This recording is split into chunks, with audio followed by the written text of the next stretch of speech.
Hello everyone, मैं नीरज कुमार स्वागत करता हूं आपका यज्ञ विद्या में। आज मैं एक ज्वलंत मुद्दा लेके आपके सामने आया हूं। यह मुद्दा आप लोगों में से सारे आदमी अभी न्यूज़पेपर में, टीवी पे सुन रहे होंगे। ये अभी बर्निंग इशू है, गूगल पे बहुत ज्यादा ट्रेंड कर रहा है। यह है संदेश खाली के बारे में। मैं आपको आज बताने वाला हूं क्या है संदेश खाली का पूरा सच। जी हाँ, बिल्कुल मैं बताऊंगा क्या है संदेश खाली का पूरा सच। इसके लिए बस 10 से 15 मिनट आप मेरे साथ बने रहिए। इस वीडियो में मैं आपको तमाम छोटे से लेकर बड़े मुद्दे को बताऊंगा, क्यों संदेश खाली में यह घटना हुई है, कौन है इसके लिए जिम्मेदार और सरकार अभी क्या कदम उठा रही है। सारी बात पे चर्चा करेंगे। शुरू करते हैं हमारा आज के सेगमेंट को। भारत के पूर्वी हिस्से में पश्चिम बंगाल है और पश्चिम बंगाल में एक डिस्ट्रिक्ट है जिसका नाम है उत्तरी 24 परगना। उत्तरी 24 परगना में एक उत्तरी 24 परगना के अंतर्गत एक सब डिवीजन आता है जिसका नाम है बसीरहाट। ये बसीरहाट सब डिवीजन बसीरहाट लोकसभा क्षेत्र भी है। इस बसीरहाट सब डिवीजन या बसीरहाट लोकसभा क्षेत्र के अंतर्गत एक कम्युनिटी डेवलपमेंट ब्लॉक, जिसे हम लोग कहते हैं सामुदायिक विकास केंद्र, जिसका नाम है संदेश खाली, उसी के अंतर्गत संदेश खाली गांव भी आता है। ये आपको मैप में दिख रहा है। संदेश खाली में ऐसा क्या हो गया अभी जो कि पूरी इंडिया का ध्यान उस ओर है। संदेश खाली एक विधानसभा क्षेत्र भी है। मैं आपकी जानकारी के लिए बता दूं, 2023 तक मुझे लगता है कि जितने भी भारत में रहने वाले हैं उसमें से बहुत कम आदमी को संदेश खाली नाम सुना होगा उन लोगों ने। आखिर 24 के 2 महीने में ऐसा क्या हो गया कि हर कोई संदेश खाली के बारे में जानना चाह रहा है। हर मीडिया, हर गूगल, हर जगह सिर्फ और सिर्फ संदेश खाली सर्च किया जा रहा है। आखिर इन 2 महीने में, अभी 2 महीना पूरा भी नहीं हुआ, आखिर क्या ऐसा घटित हो गया कि सारे जगह, अभी हर न्यूज़पेपर में आप देखते हैं संदेश खाली आता है। अगर आप पेपर उठाते हैं या कोई टीवी चैनल, हर जगह संदेश खाली बताया जाता है। चलिए आज हम इसका डीएनए करते हैं, हम देखते हैं, एकदम अंदर जाके देखते हैं कि क्या है संदेश खाली से संबंधित घटनाक्रम। सबसे पहले जो इंडियन मीडिया है, सबसे पहले इंडियन मीडिया का ध्यान संदेश खाली की तरफ गया है 8 तारीख को। जी हाँ, 8 फरवरी को। 8 फरवरी को संदेश खाली की तरफ इंडियन मीडिया का ध्यान गया है। वो इसलिए गया क्योंकि 8 फरवरी को संदेश खाली की महिलाएं, मैं महिलाओं पे जोर दे रहा हूं कि उसमें से भीड़ में ज्यादातर महिलाएं थी, हजारों हजार की संख्या में महिलाएं थी। वो महिलाएं अपने हक के लिए लड़ाई लड़ रही थी। वो महिलाएं सड़क पे आई थी, एक नारा लगा रही थी, एक खास व्यक्ति, एक खास पार्टी के खिलाफ नारा लगा रही थी और बता रही थी चीख चीख के उनके साथ क्या हुआ है। उसके बाद पूरा देश का मीडिया, पूरा राजनीतिक दल संदेश खाली की ओर जाना शुरू कर दिया। हर सड़क संदेश खाली की ओर जाने लगा। हर जगह एक ही चर्चा था संदेश खाली के लिए। मैं 8 फरवरी में जो हुआ उससे पहले आपको ले जाना चाहूंगा कि आखिर 8 फरवरी को ऐसा क्या हो गया कि हर महिलाएं सड़क पे उतर आई।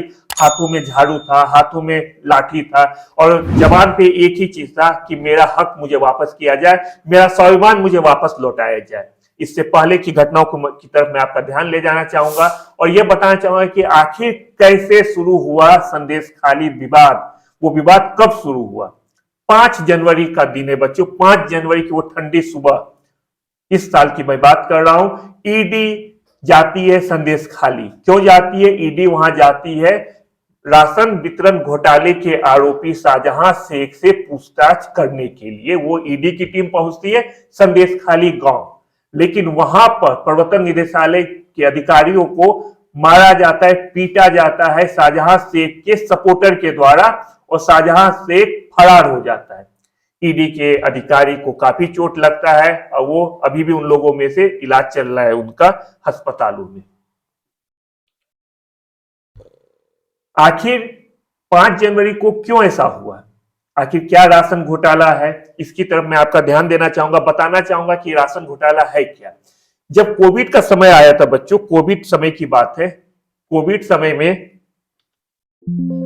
के समय में सरकार जनता के लिए पीडीएस सिस्टम, जिसे पीडीएस सिस्टम के अंतर्गत अनाज वितरण करने का कार्यक्रम चला रहे थे। सस्ते दामों में अच्छा अनाज जनता तक पहुंचाने के लिए कार्यक्रम चला रहे थे।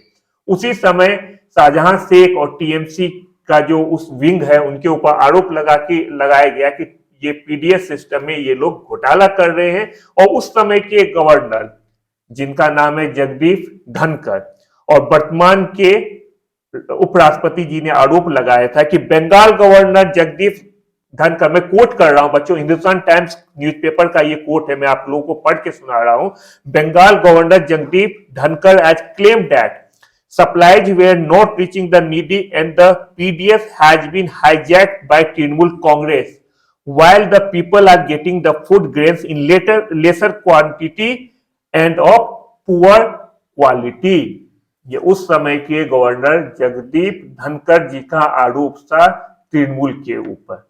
उसके बाद आज के समय में, आज 5 जनवरी को ईडी की टीम उसी सिलसिले में पूछताछ करने के लिए संदेशखाली पहुंची, जहां पे कि ईडी के अधिकारियों को काफी चोट आया शाहजहां शेख के सपोर्टर के द्वारा।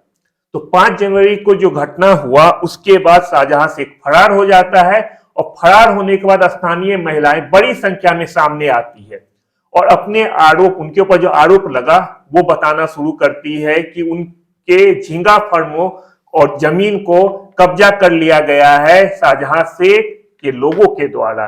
यहाँ पे 2 नाम मैं बताना चाहूंगा जिसको शाहजहां शेख का राइट हैंड कहा जाता है। वो 2 नाम है, एक है शिबू हाजरा और दूसरा है उत्तम सरदार। ये 2 नाम है जो शाहजहां शेख का सपोर्टर माना जाता है, शाहजहां शेख का राइट हैंड माना जाता है। ये कहा जाता है कि शाहजहां शेख इन्हीं दोनों लोगों के माध्यम से जितना भी ये काम है वो करवाते थे। और इन आरोपों ने राजनीतिक दलों के बीच विरोध और आरोप प्रत्यारोपण का खेल शुरू कर दिया। 8 फरवरी को तनाव इतना ज्यादा बढ़ गया कि प्रदर्शनकारी शेख के आदमी के जो पोल्ट्री फार्म है वहां पे जाते हैं और 3 पोल्ट्री फार्म में आग लगा देते हैं। सुप्रीम कोर्ट ने, ये घटना है बच्चों 8 फरवरी का, बाद में सुप्रीम कोर्ट में जब ये सीबीआई और एसआईटी जांच की मांग आने लगी तो सुप्रीम कोर्ट का कहना था कि बंगाल कलकत्ता हाई कोर्ट ने इससे पहले ही स्वतः संज्ञान ले चुका है, इसलिए सुप्रीम कोर्ट इसमें दखल न दे और कोलकाता हाई कोर्ट ही इसका सुनवाई करे। अब इसके अंतर्गत 3 जो सबसे बड़ा प्रश्न आता है, 3 जो मुद्दा है वो मैं आपके सामने बताऊंगा कि आखिर क्या ये 3 मुद्दा है जो वहां के स्थानीय लोग लगाते हैं शाहजहां शेख के ऊपर। सबसे पहला जो आरोप लगाया जाता है वो लगाया जाता है कि जितना भी जो स्थानीय निवासी का जमीन है वो सब जमीन हड़प लिया जाता है शाहजहां शेख और उनके आदमियों के द्वारा, जिससे कि स्थानीय लोग बेरोजगार हो जाते हैं। दूसरा आरोप बहुत ज्यादा संगीन है। दूसरा आरोप लगाया जाता है शाहजहां शेख और उसके सपोर्टर के लिए कि शाहजहां शेख और उनके सपोर्टर कभी कभी छापामारी करते थे स्थानीय लोगों के घर में। छापामारी कुछ इस तरह किया जाता है जिस तरह की सीबीआई या ईडी की टीम करते उस तरह छापामारी करते थे। घर में ये देखते थे घर में कौन सी सुंदर स्त्री या सुंदर औरत है, उनको जबरन ले जाया जाता था पार्टी ऑफिस और कभी कभी 2-3 दिन तक उनके साथ वहां पे यौन उत्पीड़न होता था। ये मुद्दा सामने आया है या आरोप सामने आया है।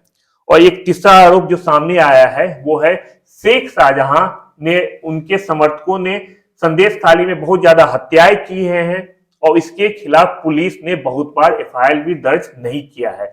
ऐसा आरोप भी लगाया जाता है शाहजहां शेख और उसके सपोर्टर के ऊपर। यह मामला आज के समय में काफी ज्यादा मीडिया में उछला हुआ है और यहां पर जितना सरकार और विपक्ष, पश्चिम बंगाल में टीएमसी यानी ममता बनर्जी जी की सरकार है और विपक्ष वहां पे भाजपा की है। दूसरे विपक्षी दल में कांग्रेस और वाम भी शामिल है। अब वहां पे आरोप प्रत्यारोप का सिलसिला काफी चल रहा है। 12 फरवरी को राज्यपाल, बंगाल के राज्यपाल सीवी आनंद ने दौरा किया संदेश खाली का। वहां पे स्थानीय महिलाओं से उनकी मुलाकात हुई और उन्होंने उनको एक वादा किया कि अब जो है मामला की जांच डीआईजी रैंक की एक महिला आईपीएस अधिकारी करेगी जिसमें 10 सदस्य होंगे और वहां पे स्थानीय लोगों से बात करेगी और एफआईआर दर्ज किया जाएगा। इस बीच बंगाल गवर्नमेंट ने संदेश खाली में धारा 144 लगा दिया है। बीजेपी और कांग्रेस के नेताओं को वहां जाने का मनाही कर दिया गया है टीएमसी सरकार के द्वारा।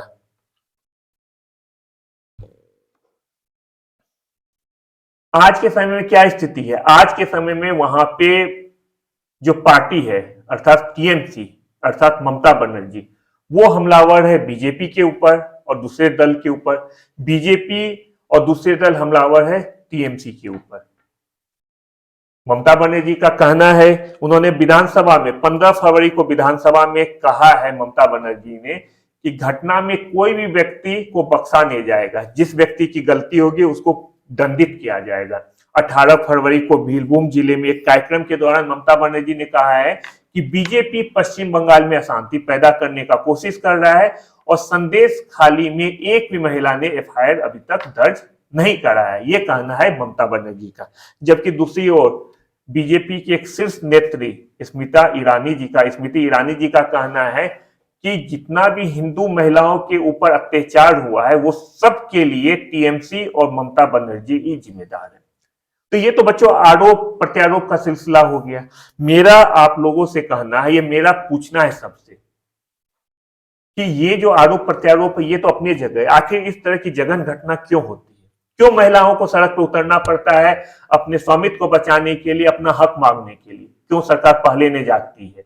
आखिर ये जो संदेश खाली की घटना है ये क्या इंडिया में अभी पहला घटना हुआ है? क्यों हर 2 महीना 4 महीना में ऐसा घटना होता है जो कि हम लोगों के सभ्य समाज के ऊपर एक तमाचा लगाता है? और इस तरह का घटना कैसे रुकेगा, इसके लिए हम सबको सोचना पड़ेगा। जजमेंट देना मेरा काम नहीं है, मैं ये भी नहीं बता रहा हूं कि इसमें गलती किसकी है। क्या शाहजहां शेख के ऊपर जो आरोप लगाया जा रहा है महिलाओं के द्वारा, क्या शाहजहां शेख पूरी तरह से गलत है? क्या ममता बनर्जी गलत है? ये सही में गलत है? ये मैं जजमेंट नहीं दे सकता हूं क्योंकि ये मामला हाईकोर्ट के अंतर्गत है, कोर्ट के अंतर्गत है, अभी पूरा जांच का विषय बना हुआ है। लेकिन एक बात तो सत्य है कि वहां पे महिलाएं प्रताड़ित हो रही है, क्योंकि अगर कोई भी महिला अपने आबरू के ऊपर अगर क्वेश्चन लगाती है इसका मतलब है वो बहुत परेशान है, वहां जितने आम नागरिक हैं वो परेशान है। तो इसका जवाब हमें खोजना होगा और ऐसी स्थिति बनानी होगी कि संदेश खाली जैसी घटनाएं नियर फ्यूचर में ना हो। मैं तो कह रहा हूं कि कभी हो ही ना। इस समय मुझे भारत के पूर्व प्रधानमंत्री अटल बिहारी वाजपेयी जी की कुछ लाइन याद आ रही है, मैं आपको बताना चाहूंगा, आपके साथ शेयर करना चाहूंगा कि एक बार संसद भवन में वाजपेयी जी ने कहा था कि पार्टियां आती है पार्टियां जाती है, लेकिन देश का लोकतंत्र जिंदा रहना चाहिए, देश का लोकतंत्र चलते रहना चाहिए। बिल्कुल हमें जरूरत अभी उसी समय की है। कोई भी पार्टी हो, किसी भी दल की पार्टी हो, किसी राज्य में हो, देश में किसी भी दल की पार्टी हो, देश का लोकतंत्र बचे रहना चाहिए, क्योंकि जिस दिन लोकतंत्र खतरे में आ जाएगा उस दिन हम आम नागरिक भी खतरे में आ जाएंगे। इसलिए लोकतंत्र बचाने के लिए हम सबको मिलकर काम करना होगा। ये हमारा सेगमेंट था संदेश खाली में। उम्मीद करता हूं कि यह सेगमेंट आप लोगों को समझ विकसित करेगा। जो बच्चे संदेश खाली के बारे में बहुत ज्यादा नहीं जानते होंगे, ये 10-15 मिनट के वीडियो में आप लोगों को समझ आ गया होगा कि संदेश खाली में अभी क्या चल रहा है। हर एक चीज को बता पाना 10-15 मिनट में संभव नहीं है, इसमें अभी बहुत लंबा ये भी प्रक्रम है। बीच बीच में इससे संबंधित घटनाओं में आपके साथ शेयर करते रहूंगा। यज्ञ विद्या आप लोगों के लिए बहुत सारा कोर्सेज लेके आया है, बहुत सारा क्लास लेके आया है। आप लोग यज्ञ विद्या पे जाएं और यज्ञ विद्या के सारे वीडियो को देखिए, बहुत ही हेल्पफुल करेगा, हेल्प देगा आपके एग्जाम प्रिपरेशन के लिए और आपके नॉलेज के लिए। जो बच्चा आज पहली बार यज्ञ विद्या से जुड़ रहा है उससे रिक्वेस्ट है कि काइंडली हमारे चैनल को यूट्यूब पे जाके सब्सक्राइब करें और बेल आइकन को क्लिक कर दे, जिससे सबसे पहले हमारा वीडियो आपके पास पहुंच पाए। हम लोग टेलीग्राम और हमारे वेबसाइट पे अवेलेबल है, वहां पे जाके आप फ्री में जितने पीडीएफ है वो सब प्राप्त कर सकते हैं। यज्ञ विद्या को लगातार देखते रहे, अपने सुझाव हम तक जरूर पहुंचाए।